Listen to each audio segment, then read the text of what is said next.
We are constantly giving and receiving feedback. It's a never-ending process. You can't avoid it.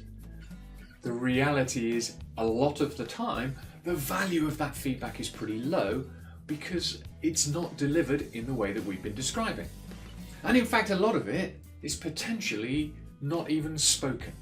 You know what it's like. You're walking down a street and maybe a couple of very good-looking young people, maybe older good-looking people, walk past you, and as they walk past you, you hear them giggling or laughing.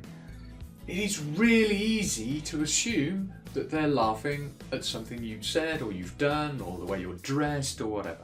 Maybe that's a confidence issue.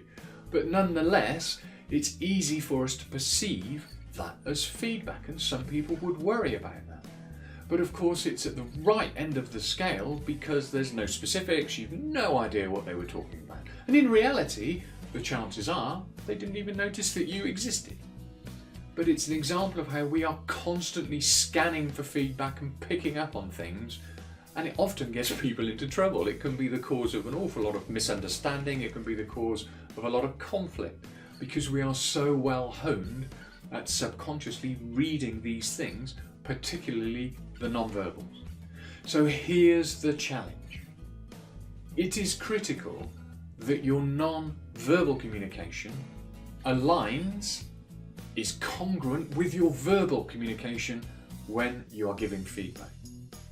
So the words are effectively what moves things to the high risk, high value end of the scale by being very specific, by describing things in detail, by reducing and removing judgment, by positioning it as your opinion.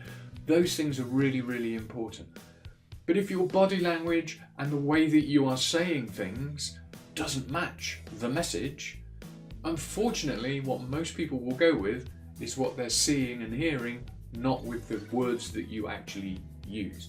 So if you give somebody some really good praise in a feedback sense, but your body language and your vocal tone is sending a message that says, yeah, well, I don't really mean this, or it's a little bit relaxed, it's a bit casual, and it doesn't come across as sincere, sadly, that starts to move the opposite direction of the scale, and you will start to instantly reduce the impact and the value that that feedback can have. So keeping our non-verbals and our vocal techniques aligned with our content is really important.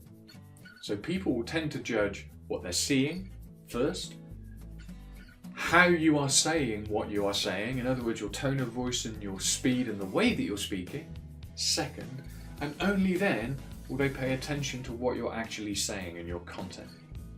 And so it's critical those three elements say the same